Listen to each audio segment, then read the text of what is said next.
your name on it. Just put your name on it. That's all I say. Be a man or a woman. Put your name on it. Well, I'd like to hear about it, potheads. How the fuck you gonna know how to be great if you don't study greatness? Look at the game tape. Oh, yeah. Hey, you're not a bad-looking man, Mr. Galson. But you are, Blanche. You are in that chair. Now do what I do and say what I say and make me proud. Fall in? Yeah!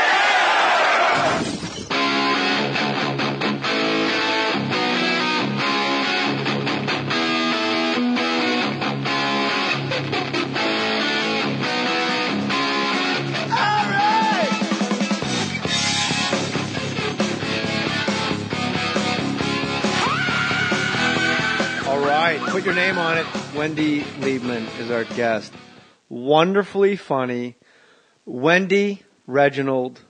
What is your middle name? Ellen. Really? Mm-hmm. That's very nice. Wendy Ellen Liebman. It was going to be Reginald.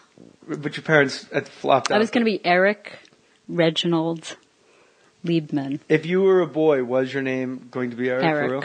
Really? Well, it was going to be Andy, but there's another Andy Liebman, so. Like in the world? No, in my family. Oh, I was going to say. Not in my immediate family, but my cousin. In your foster family. Yeah.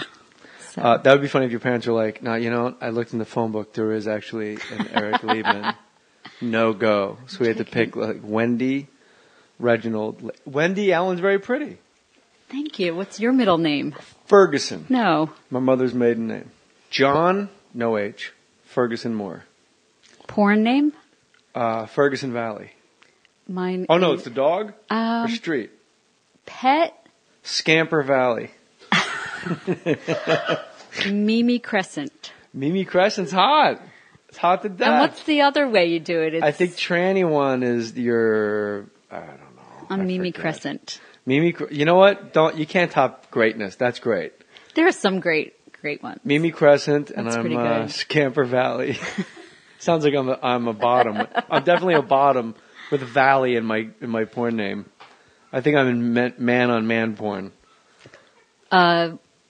Rufus Wainwright.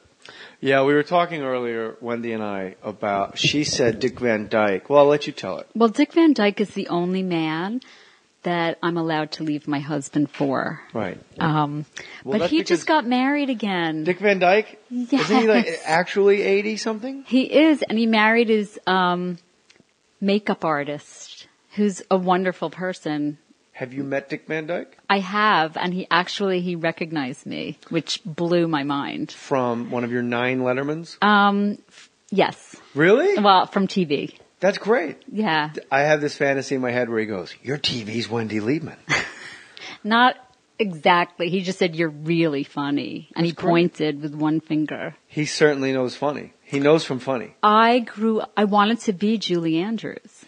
So when I met my husband, who's sort of related to that whole group there, not really related, but, he's part of the Disney. Dick Van Dyke is your husband's father. No, Wendy's husband co-wrote with his brother the music and, No, my father-in-law. Your father-in-law. And his brother. Yeah, like I said. Let me finish. Jesus, you're all over me. Jesus, Liebman, Let me finish. Yeah, so your father-in-law wrote the music and lyrics, co-wrote the music and lyrics for Mary Poppins and many other things. Chitty Chitty Bang Bang. That's starring Buddy Hackett. Oh no, he was in Herbie the Love Bug. Oh. I got my Cars mixed up. And then your husband wrote Cars. But why does everybody laugh off mic? Because I have such a loud laugh. So what? Okay, I'm like Phyllis Diller laughing. That's good. They wrote Jungle Book. Really? Yeah, the music. So you married into a little bit of like royalty, like Hollywood royalty to me. Hollywood royalty. I did not marry into money, if that's what you were going to say.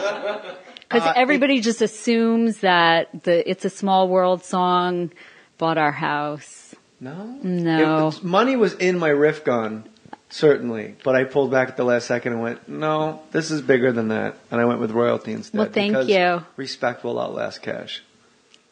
Yes. That's true. And your husband Jeff is awesome. I met him. We worked together on a benefit that Alonzo Bowden was, I guess he just sort of was in charge of getting the comics. Yeah, he said he wasn't really planning on producing it, but they sort of just asked him, and it was mostly to get to you. Really? Because there was a lot of. I might be making that up. It was called We Spark. Look at me. I'm like, really? I love people that like me. No, they wanted you. Yeah, I think I got emails on my website that I was too filthy, and they couldn't believe how awful I was. Seriously? And I was like, I didn't that swear. Show? I didn't swear that show. I thought you. First of all, I've always been a fan. I used to see you at the Boston Comedy Club, and go on. I've always been a fan. Thanks. But then I saw you on the Tonight Show, and you blew my mind. Why? You were so funny. Card tricks, all the tricks. I haven't seen you in a long time, and you just were so funny. I'm not kissing your ass because I'm not getting paid to do this, but I did get a bottle of wine. Well, it's a much different act. Boston Comedy Club. We talked about it a lot on the podcast. It's like it used to always be the, because I drank a lot and I partied, and it was always like what the whole act was like. A big wink, like, what are we all doing after this? Like, who's coming with me? Or who am I going with? Like, where's the party after the party after the party? Like the VIP lounge within the VIP lounge? We're just like 3 people in my apartment getting really wasted and hoping to sleep with one, like just thinning the herd and see who hangs out the longest. Is it the sadder version? The sadder version. Who's still there? Who didn't go? Well, I guess it's you and me, honey. Yes, sir. You and Dick Van Dyke. Me and Dick Van Dyke. God, I can't believe that what an honor. But I can't believe he got married at like 80. How many times has he been married? I think twice, but I don't care. Second time's the charm. Well, I'm my husband's third. Third, let me finish. For your husband, third time's the charm. But you've been married. He's great, Jeff. My husband, he's a mensch. He's the definition of a mensch. Yeah? Yeah, he wrote on Boy Meets World. That's how he knows your wife. I just came from the Tonight Show, and that's why I wanted you on. Right. I said this will be great because we've never had a guest on actually talking about late night stand-up, and you've done way more. I know I've done stand-up once on the Tonight Show, ever in my life, stand-up on TV. You mean without... Because the last time I saw you, you were doing stand-up, but you were sitting down. I was sitting down just doing cherry-picking stuff that'll work on panel. But to go out and do like a set with like bullet points that you have to rehearse, I did that one time. I think it was New Year's Eve. And? It was good. But you've done 9 Lettermans? Yeah. Did you sleep with him? He's got a secret room, I heard. That's what Jane Lynch said on Glee. Did she? You never saw that? Her and Doogie Howser are like, Lynch. You want to have sex? And she goes, oh yeah, I got a secret room upstairs like Letterman. And then her and Doogie Howser had like a super passionate, sexy scene together. A lesbian and a gay guy. That's like when Rosie O'Donnell and Harvey Fierstein were starring in Fiddler at the same time. They were married. There's something mind-bending about that. Yeah. Every Sunday they switched roles. That's my husband's joke. My husband should be on your podcast, not me. He's funnier than I am. Anytime. He's so funny. He's welcome to come. Thank you. Well, why wouldn't he? I like your tattoo. Don't change the subject. No, I'll keep talking, but I do like your... my wife, because once you get someone's name tattooed to your body, it's over. I have somebody's initials tattooed to me. That's fine, because you could always say it's something else. Well, the crazy thing is, one day I'm looking at it, and I'm going, can I swear on here? Yeah, I'm like, what the fuck? And am I going to tell my kids, my stepkids, when they see it, when I'm naked in the hospital? Because it's... I like how you automatically assume here. that in your hospital there's no gowns. Well, no, because I have seen people naked in the hospital by accident. Really? Yeah. Why are you spending that much time snooping around hospitals? No, it was somebody I knew, and they didn't know that their gown was open. So whose initials? So, well, that doesn't matter, but the initials are Blair Underwood. J-A-R, and so I'm looking at it going, what the fuck am I going to tell my... Jeremy Andrew Roenick. So Chicago Blackhawk hockey player. Jeremy Roenick? No, J would be my husband, Jeff. Okay. A would be my oldest stepson, Alex, and R would be my youngest stepson, Ryan. That shit worked out for you? Fuck. That's bananas. I've never heard Wendy Liebman curse in my life. Really? Ever. Just say it again. Fuck. Say it like you mean it. I do. Do it loud. I'll do it. Let me pace myself. I have a long time with you. Which of those late night shows did you do first? I did Carson first. You did like Johnny. Yeah. And do you remember what year? Was it like his last year? It was 90. So it was the year before he stopped. And I was in some competition, like the Johnny Walker competition. Yeah, and you were in Boston at the time? I was in Boston. They flew me out here and I competed out here. It was between you and Steve Sweeney, I think, for the last spot. Maybe. Did you work in Boston a lot? A lot. Stitches, Yeah. Knicks. That's pretty much it. I did Comedy Connection. I would do the Connection once in a while. I never got paid by the Comedy Connection. Okay. But then Bill Blumenreich now does like the Wilbur Theater. Right, and you worked there. That's fun. Well, I've performed there when it was a comedy club before it was, and I saw Lily Tomlin's play there in the 80s. So I know the theater, I just haven't performed there myself. I don't think people realize what Lily Tomlin put together with Intelligent Signs. Like it's genius. I can't. Like every line is genius. And I've tried to explain on the podcast that I watched the DVD. My wife saw it like with her grandmother. And on the way out, her grandmother goes, I don't know what I just saw, but it was incredible.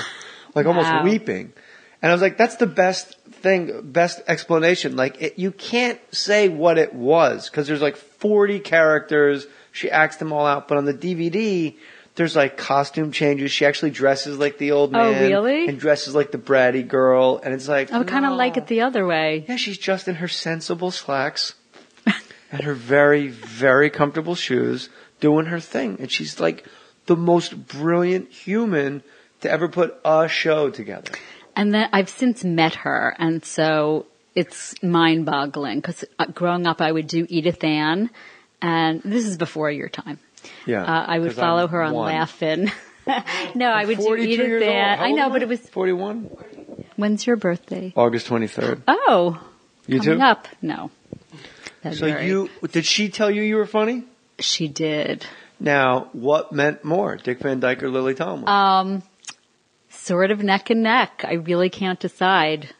Who wins in a fight, Lily Tomlin or Dick Van Dyke now? You mean if they're actually fighting or? No, I'm words with friends if they're arguing over tiles. Yes, if they're fighting.